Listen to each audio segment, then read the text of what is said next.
Alright fellas, here we are back in our Pokemon Masters video. I hope that this video has a bit of a better quality to it than what the past few videos have had and what the end video will have that you'll see soon enough. Well, end story. Anyway, whatever, doesn't matter. We're doing the showcase for Gloria here. I wanted to do it 1 out of 5. Okay, look, I get it, 3 out of 5 is her best spot. She's going to want 3 out of 5 for her potions and stuff like that. You know, very, very good 3 out of 5, of course. And 4 out of 5 and 5 out of 5, right? I just opted to not go that route. I just opted to keep her at 1 out of 5 and see just how well she will perform, you know, on her own and everything. As I am quite curious on. I am quite curious. So she's got a ton of abilities to be good. Where do we even start? So at level 180, her stats obviously are very, very good. 420 defenses, 967 HP, 332 attack because she actually can do a bit of damage, which she's got the Terra move here in order to actually do a bit of damage here, especially with being rock type. It's 150 power. It has guaranteed debuffs of all 5 core stats and a 50% flinch chance. Obviously, that's extremely useful in a lot of situations, and it's extremely useful when you consider that she has this buddy move, which is activated pretty much forever. It does 100 damage, 1 use, whatever. It's not really the big thing. This are the effects. Applies the physical and special move break effect to the target, reduces sync countdown by 3, and buffs allies moves up next by 2. This is extremely effective and extremely impactful in the damage that you can do in a fight, and you will see it in this video, especially this first battle that I plan to do. She's got her trainer move, which buffs all allies offenses by 6. Yeah, good mixed offensive support, and uses more gauge to buff ally crit. So if you need those, you know, some good crit, she can do that. I'm not a massive fan of... I'm not really... Okay, I want to say I'm not a fan of this trainer move, but really it doesn't matter. This trainer move doesn't do anything crazy to me.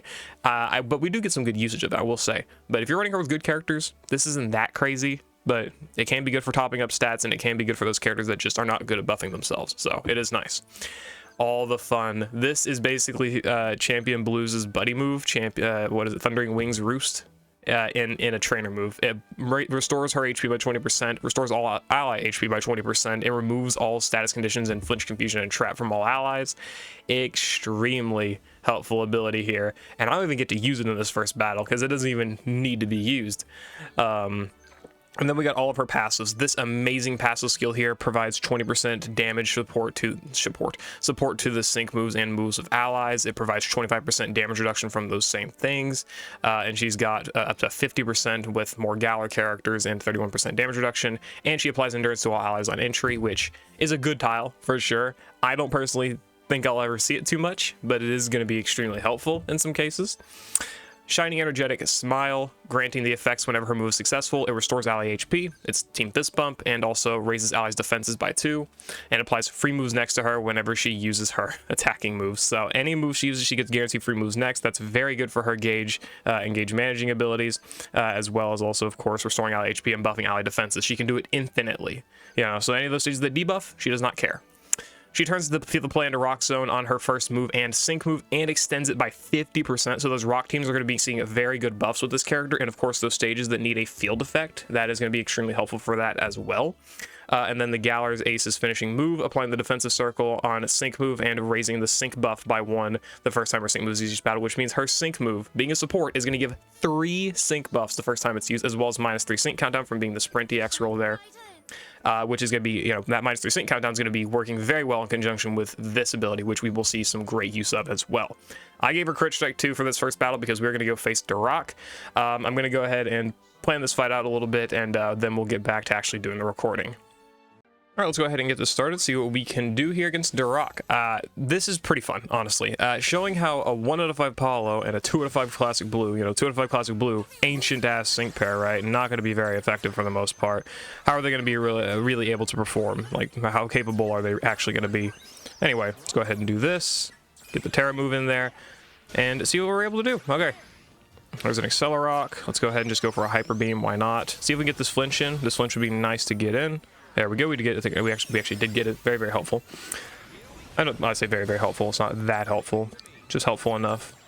Okay. It was actually a waste of the Accelerock there, but that's fine. Alrighty. I love this one. This is a good sync move. A very, very solid sync move. Nice. Making all these nice custom Terra animations. Okay. Let's go ahead and go for the Meteor Quick Attack. And, well, you guys get this show on the road. Okay. Well, I guess that was, I don't know. I don't know. If you can manage to get the perfect Qs up against Staraptor, it's honestly not a terrible idea to go for, but whatever. Doesn't really matter here. That's a nice 8. That's a nice 80k. Solid. Very, very solid. This damage reduction is very good. The circle combined with her sync move damage reduction is extremely effective. You get basically double dippings of damage reduction. Of course, you got yourself the defensive buffs, HP recovery she's doing every single time she attacks. Very, very impressive looking for sure.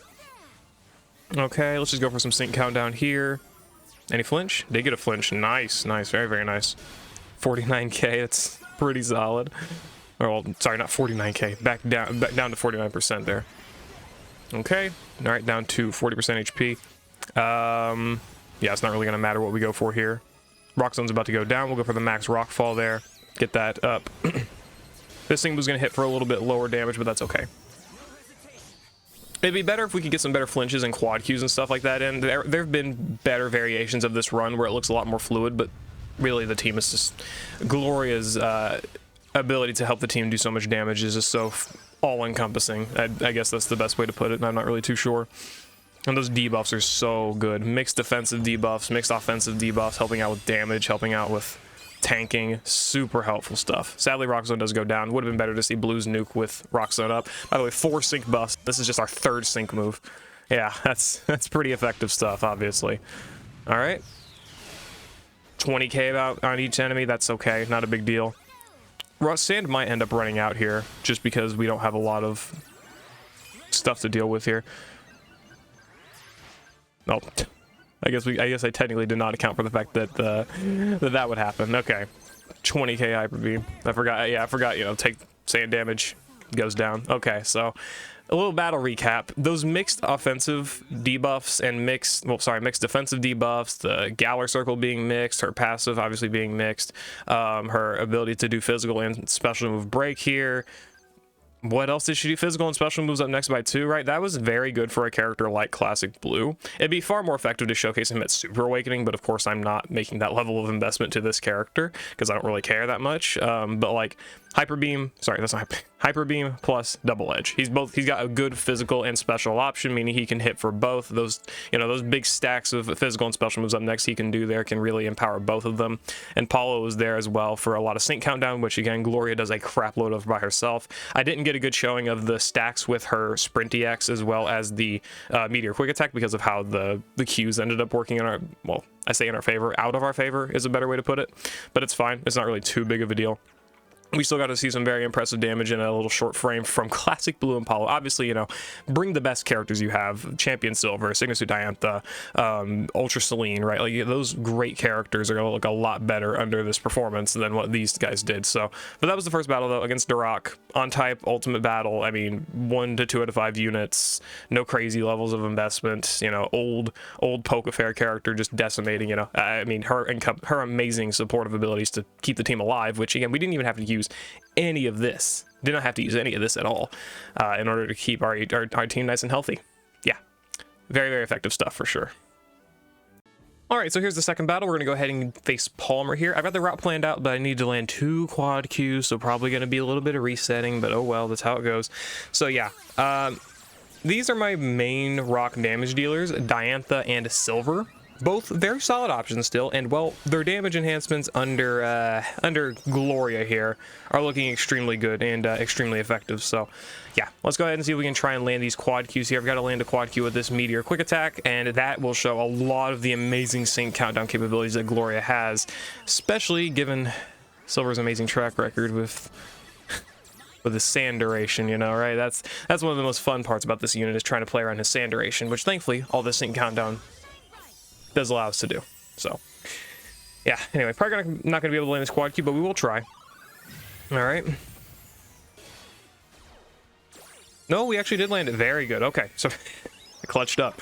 So sadly, we do not get to use Silver's buddy move here, but we will get to sync with Silver right here, and we'll keep the sand up for that sync move, which is going to be very, very helpful. So go ahead. There we go. Buddy move used. And look at this sync countdown. The sprint, man, that's a 1-turn sync cycle effectively. Very, very good stuff for sure. Defensive circle is going to go down. What? Oh, no, it actually didn't go down this time. Okay, good, good. How much damage are we looking at from Silver? Let's take a look and see. What are we expecting? 52k on all enemies, and we landed another quad Q. I think we actually did need that, so that is very helpful. Okay. Get some more defensive debuffs in here, and the more we can keep going, I mean, by this point, we literally just need enough defensive debuffs, sorry, not defensive debuffs, speed debuffs for Diantha's nuke. That's really all we have to worry about here. Snorlax is going to die to the chip, yeah. That's okay. You're going to get KO'd, aren't you? Yep, KO'd, okay. That sucks a little bit, but no big deal. Let's go ahead and reset up the Rock Wish. Physical Circle will be set back up as well. All right. This is going to give us all the stuff we need. Sand is going to go down, but that's fine because Diantha does not need the sand to do damage. This gives us Diantha's full nuke as well. I mean, -5 on the defense is whatever, I suppose, but that's fine. Not a big deal. But yeah, Gloria's sync ramping here and her enhancement of these guys' damage is really good, really quick. Really good, really quick. There we go. And what's this nuke looking like? 26, oh, sorry, okay, -4 speed because Palmer loves to buff his stats. That's okay, no big deal. Noble Beauty, Diamond Storm. 1 out of 5 Gloria again, keep it 170k. Yeah, Diantha's looking pretty good under this enhancement that Gloria provides. Sync damage support. Her circle's down, to be fair, but that it was up for Silver Sync move, so his sync move was looking pretty decent too. Honestly, not that impressed with Silver Sync damage overall. It's not that crazy despite all of this, because he does have all of this right here. I mean, you would think it'd be better, but alas, it's not. And I do not have Silver's EX roll, so of course that did not help too much. Yeah, we could have had some extra stuff with that, but I mean, we pre-sync Palmer, so I think that's pretty effective for sure, and it would have looked even crazier with level 180. So not bad for Gloria right there. I think I'm just gonna go ahead and potentially, well, should I end it there? Nah, we'll go ahead and give him one more battle and see what Gloria can do. Again, that sync countdown was very good. Of course, the Rock Zone, extremely good for this team. And that physical break for the damage for Diantha and Silver, looking extremely good, you know, despite the fact that, you know, Diantha's still really good, but Silver's no longer really the best option for Rock. But hey, he can still put in a lot of work, for sure. So I'll just set up the last fight to be a very easy Legendary Arena solo. Terracion's on the harder end of things. It's not as hard as like Cresselia or Moltres or Tornadus, but not that she's gonna struggle to fight any of those. Let's just say that, okay? I just don't feel like going through friggin' flinch reset hell with a 1 out of 5 Gloria for Moltres. Anyway, it doesn't really matter too much. She's got amazing tools to handle all Legendary Arena stages. As we saw, flinches right there. Also debuffs. Those are big ones too. Let's see. So what gimmick checks does she have? Let's just go down the list, I suppose. So as we see, debuffs, flinches, very good self buffing for defenses and offenses, very good healing. She's got the ability to set a field effect, so she's going to be the direct counter to like Terrakion here. She's got the ability to burn with Pyro Ball. She's got the ability, I think physical and special move break count as status changes, so I believe that counts as well. So she's got that. Damage as a support is already basically a gimmick she supplies extremely effectively. Is that it? Yeah, okay. So she's got the ability to do a ton of damage as a supporting character. 3 sync buffs on top of that to give that extra damage, right? This defensive circle for even better defensive ability. You know, nigh immortality, is that something we can put down, right? Obviously not great for like Moltres or something without extra dupes, because she is a lot more reliant on flinching, but whatever. I mean, look at this. She's shutting down Terrakion entirely. By the way, also got endurance. You know, that endurance is going to be helpful in some ways. Free moves next, that gauge efficiency is going to be looking extremely helpful, of course. Can we get a flinch here so I can set up the physical break? Actually, probably just be better to wait to the last bar and do that. Oh my god, he unflinches immediately, bruh. Okay, whatever, that's fine. No flinch? No flinch, okay. I mean, his debuffs. Look at all the debuffs that are on this guy. That is a complete counter to, like, Latios, for example. I'm going to go ahead and use the quick attack after this. Love her sync move. Very good sync move. Man, it's just a 1 out of 5 Gloria, man. Any Legendary Arena, I mean, it's just easy solo. Just easy goodbye. Right. Very nice stuff. I probably would have been better to use the Terra Rock move for this, but that's fine. I'm just doing this so we can get ourselves in that break before that lack of Rock Zone is going to really hurt us towards the end of this fight. But, like, how much is that doing? 20k? Easy. Yeah, Rock Zone goes down, that's okay. Terrakion's got damage reduction now, so you'll see a lot less damage, but we're still going to see Gloria obliterate, because she's still got so much healing left, she's got so much HP recovery left, she's still got flinches left. How much is that going to do? She didn't even do Terrakion didn't even do enough for Gloria to not be able to heal it off next turn. Again, granted, she is level 180, to be fair, but still, okay, well, look at this. We're no longer flinched. Look Look at that, we're no longer flinched. Great showcasing there. Love it, love it. Yeah, I mean, great gimmick checks to units, and obviously, as you can tell, even without a gimmick check, still completely checks them anyway. I mean, that's going to be the biggest case for Moltres, you know, just keeps flinch spamming the thing, and being on type helps for sure, but despite the fact that she doesn't do any weather and her debuffs are not good there, still an extremely effective Moltres counter, for example. Tornadus, I mean, she's going to out-heal a lot of it, and she's got great ways to check its, like, confusion, flinch, and whatever else it likes to do. It's like it does a ton of stuff, right? Because of her, all the fun passive, or not passive, training move. So, I mean, there's goodbye to Terrakion, even outside of Rock Zone. Yeah, pretty good unit, I must say. Obviously, the legendary arenas are not like the showing a pinnacle of power, but like it does show a good bit of what a unit's capable of doing in terms of gimmicks and stuff, right? So, I mean, yeah, and this is just a 1 out of 5 Gloria, not near her best. She's got other great things. She has Haymaker in the grid if you want to do some extra damage as a supportive character. She's got, I mean, let's just take a look, you know, let's just do that instead of me yapping about it. Let's just show. You know, she's got this passive, which is Team Damage Guard. That can be extremely helpful in a lot of different stages. Just reduce the amount of damage your team takes. Team Crit Immunity, that can be pretty helpful. We've got the Trainer Move NPR, as well as the healing effect from it to give you an extra 20% HP back on the team. That is 60% HP to her and 40% to the team. Again, with NPR right there, that is extremely good healing. I can't really go into too much detail on how much healing that really is. We got ourselves Guaranteed Burn with attack and defense debuffs. Sorry, it's Guaranteed Burn right there. Dashing Team for team speed buffs. You know, speed, I think you could have noticed, was a bit of an issue that we were trying to have like earlier on in this fight. Pyro Ball, Dashing Team 9 gets rid of that pretty much entirely. Attack and defense debuffs if you do need those. Free moves next on all allies with a trainer move. I don't think that's that valuable, but that could be helpful for sure. First aid 4. Team moves up next after using her sync moves, another bit of enhancement. And then with the increases to 4 out of 5 and 5 out of 5, she gets circle again. She sets the circle on entry and extends it, so you're going to have a lot more time to have that extra damage reduction and damage enhancement, and also an extra usage of her buddy move. This crazy thing here, giving you more physical and special move break, as well as physical and special moves up next, and the -3 sync countdown again. So her dupes are extremely impactful, extremely helpful, definitely a valuable character to get even just at 1 out of 5, but those 3 out of 5, 4 out of 5, 5 out of 5 investments are also extremely good and extremely impactful to get. So yeah, that is the showcase for Anniversary Gloria at 1 out of 5, 6-star EX with the EX roll unlocked, I guess level 180 as well. Let me know what you think about it in the comments below, and I'll see you later, and I hope you all enjoyed. Peace.